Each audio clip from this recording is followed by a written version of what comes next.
Welcome to News Roundup, where we bring you highlights and key stories. I'm Sharifat Ibrahim. First, the headlines.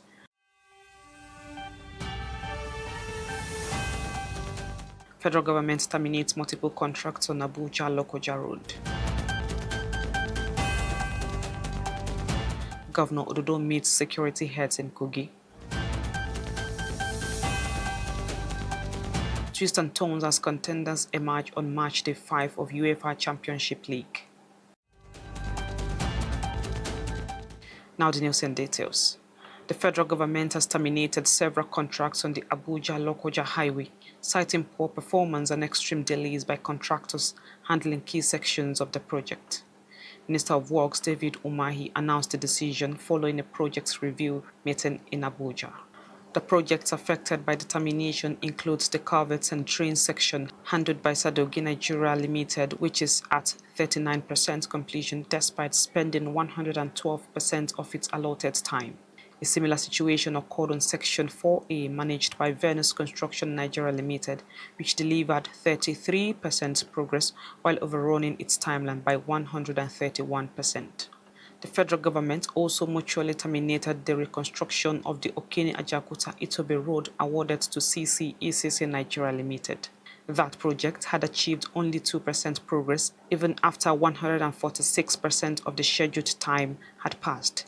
Another troubled project is the Lokoja Shintako Dekina Aimba Rehabilitation Project handled by Tech Engineering Company, which was discontinued after recording just 1% progress despite nearly 189% of the project's duration already used up. On the flooded section of the Abuja-Lokoja highway handled by Sail-Through Engineering, the minister issued a firm deadline of December 20, 2025 to complete outstanding work, with company mandated to submit a letter of commitment. Meanwhile, Geld Triactor Nigeria Limited, responsible for the dualization between Abuja and Cotton Carrefour, were given 7 days to resume repairs, restore road shoulders, and patch potholes to ease traffic. Umahi, however, commended GRB Construction for strong performance during the company to complete its section of the road by December 10, 2025. He also noted steady progress by True Crate Solutions Limited on the concrete rehabilitation of the Cotton Carrefour-Abaji bound lane of the expressway.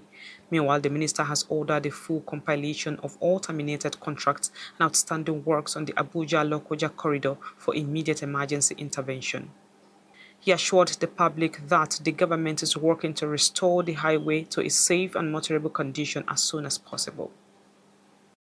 Moving on, Kogi State Governor Ahmed Usman Ododo has reaffirmed his administration's commitment to working closely with key national security stakeholders to combat insecurity in the state. As part of the ongoing efforts to bolster security, Governor Ododo held a high-level meeting with the Chief of Defense Staff, General Olufemi Oluyede, the Chief of Army Staff, Lieutenant General Waide Shaibu, the Inspector General of Police, Kayode Ekpetoku, and the Director General of the Department of State Services, Mr. Tosi Ajayi. Governor Ododo, who had earlier met with the National Security Advisor Malam Nuhu Ribado, said the NSA has continued to play a pivotal role in strengthening the state security framework. The governor's engagement with heads of security agencies is aimed at deepening collaboration with national security institutions. The meetings, according to security sources, indicate that security agencies have expressed readiness to support the governor in sustaining peace and stability in the state. Governor Ododo also commended the president's effort in enhancing national security and his swift intervention during the abduction incident in Eruku, Kwara State, and for securing the release of the schoolgirls abducted in Kebbi State.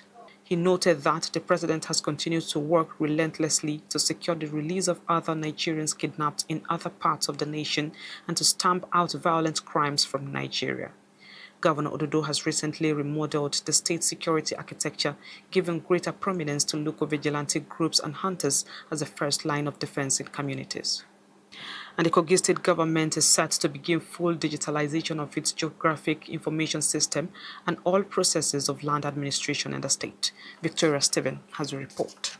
The Director General of the Kogi State Bureau of Lands, Kehinde Salihu Otaru, disclosed this during a working visit to his office by Luga TV team, led by the Special Advisor on Media to the Governor, Ismaila Issa. Salihu Otaru says the state is now developing a comprehensive digital land map as part of the plans to fully digitalize all land transactions in the state. According to him, the digital upgrade will significantly reduce the processing period for certificates of occupancy, C of O, stressing that the digitization drive will help curb illegal land grabbing, encroachment, and overlapping allocations. When His Excellency appointed me here, he gave me the mandate to, bring the Bureau on par with what we have in other states. And by the grace of God, we are on that path. I have instituted some programs that we are doing, which I think in the nearest few months we'll be having news of how the Bureau has evolved. We want to, incorporate technology in our activities. And by the grace of God, we are planning to reach a stage where you don't have to even come here to do any transaction.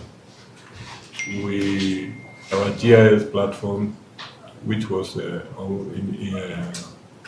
initiated some time ago, it has not been at par with what we want, but by the grace of God, in the nearest future, it will be on stream.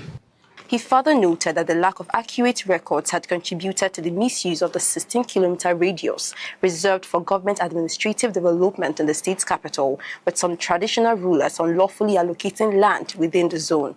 Beyond correcting past errors, the DG announced plans to establish special development zones for institutions and industries. These zones, he said, will be guided by organized layouts and digital mapping to support sustainable growth across the state.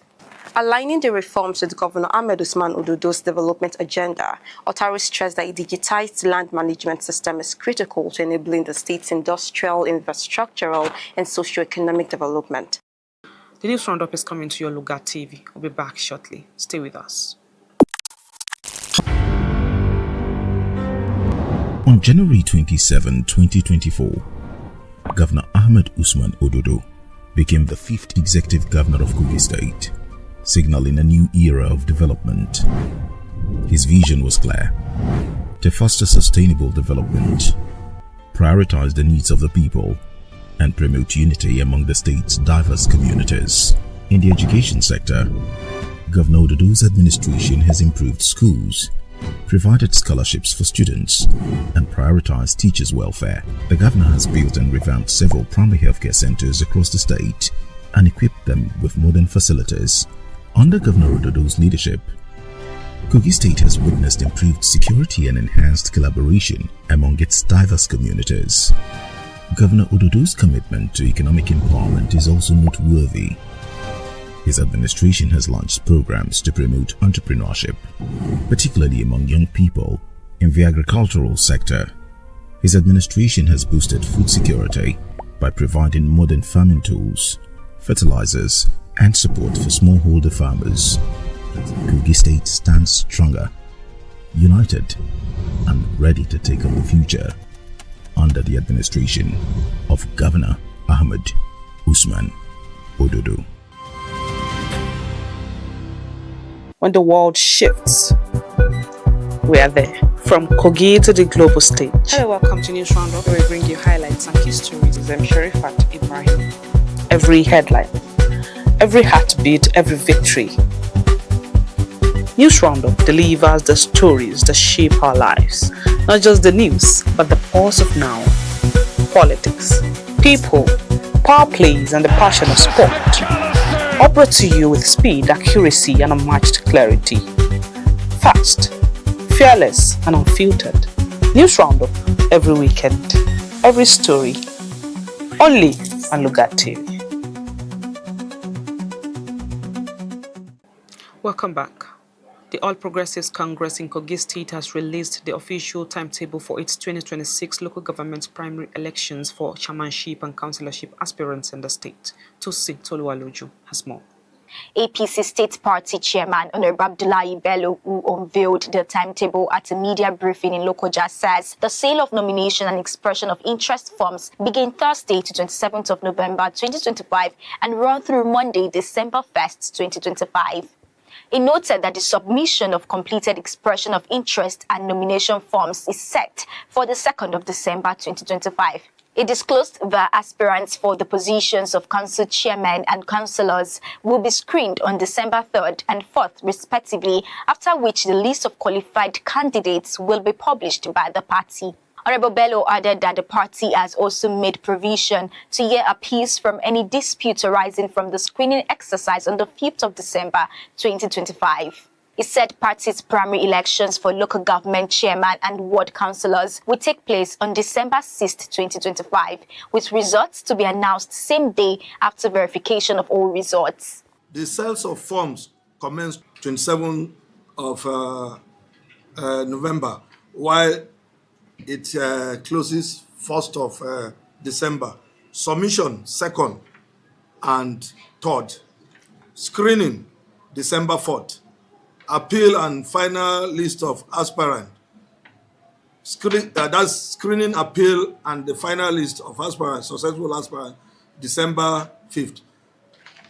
Then 6th, primary, while announcement of results the same date, and we can now transmit to SEC. The APC in Kogi State is moving to conduct early primary elections to ensure that all pre-election matters can be dealt with ahead of the local government elections in line with relevant provisions of the guidelines for local government elections in the state.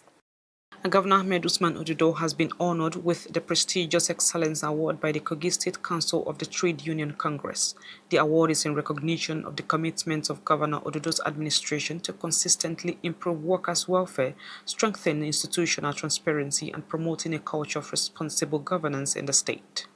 The award, which was received by the Special Advisor to the Governor on Labour Matters, Comrade Onu Edoka, is seen as a reflection of a growing consensus that Governor Ododo's policies are yielding positive impact among the workforce and the citizenry. The award received warm applause and collective pride, providing opportunities for Labour leaders to celebrate the strides made by the state government and recognition received by the Labour movement in the state. A cross-section of Labour leaders described the award as a testament to the collaborative relationship between the state government and the organized labour in the state, citing the administration's efforts toward improving salaries, enhancing workplace conditions, and consistent engagement with the organized labour to address workers' welfare as lasting legacies of the governor. On sports, match day 5 of the UEFA Championship League delivered exactly the kind of drama and surprises, from crushing defeats for giants to high-scoring thrillers and individual brilliance lighting up the night. Clubs like Arsenal and Chelsea appear to be asserting serious ambition, while others, including Barcelona, Manchester City, and Tottenham, now find themselves under pressure. Meanwhile, Real Madrid's blend of resilience and star power shows that even shaky moments can be overcome. In London, Chelsea dismantled 10-man Barcelona side 3-0 after the expulsion of Ronald Araujo before halftime. Manchester City slipped up at home, losing to Leverkusen, a result that complicates their campaign in the group phase. Juventus grabbed a narrow but crucial away win at Tuesday, edging past Bodo Glimt. Marseille overcame a strong start from Newcastle to take all 3 points in a tight contest, leading to 2-1 win. In a stunning thriller, Real Madrid came from behind to beat Olympiacos 4-3. A blockbuster night in Paris saw Tottenham fight bravely, even taking the lead twice, but eventually succumbed at PSG's Vitinha bagged a hat-trick and combined with goals from Fabian Ruiz and William Pacho to overwhelm Spurs 5-3. Continue their flawless run, Arsenal defeated Bayern Munich 3. A win that keeps them top of their group and the only club with a perfect record so far this season. And that's it on this week's episode of News Roundup. Until next week, I'm Sharifat Ibrahim. Thank you for staying with us.